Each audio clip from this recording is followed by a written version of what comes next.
Sunita Williams पूरे 9 महीने बाद धरती पर आई हैं, जो स्पेस में अटक गई थी, स्पेस स्टेशन में एक्चुअली, नॉट इन स्पेस, क्योंकि दोनों में डिफरेंस है भाई। उधर खाना पानी और ऑक्सीजन होता है स्पेस स्टेशन में, स्पेस में ये दोनों तीनों चीजें ही नहीं होती। बट मेन बात ये है कि स्पेस में रह के हुए आए इंसान की उम्र धरती पे रह रहे हुए इंसान से कम क्यों हो जाती है, सेम उम्र के इंसान से कम क्यों हो जाती है। और इसका सीधा जवाब है कि स्पेस में टाइम अलग चलता है। बट ऐसा होता कैसे है? अकॉर्डिंग टू फिजिक्स, लाइट एक कांस्टेंट स्पीड से ट्रेवल कर रही है, और ये यूनिवर्स ने बांध रखा है कि लाइट की स्पीड 3 × 10⁸ से ना ज्यादा होगी ना कम होगी। बट लाइट और टाइम का क्या रिश्ता?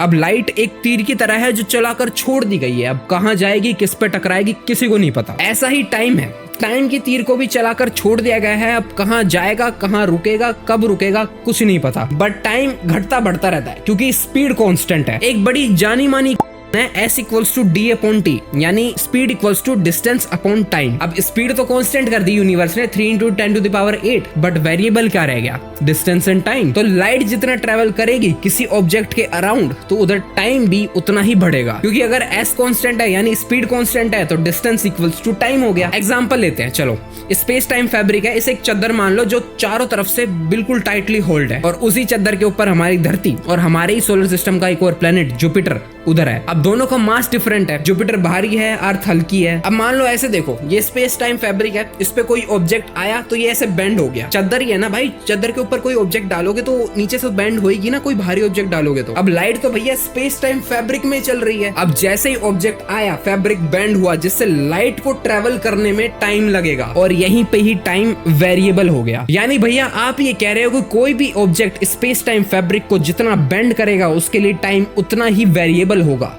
बिल्कुल सही। तो भैया इसका उम्र से लेना क्या देना? अरे पगले, अगर तू जुपिटर पे रहने गया, वो साइज में बड़ा है, लाइट को टाइम और डिस्टेंस ट्रेवल करने के लिए ज्यादा लगेगा। और सीधी भाषा में समझाऊं तो ये है कि जुपिटर पे बिताया हुआ 1 साल धरती पे बिताए हुए 11 साल के बराबर है।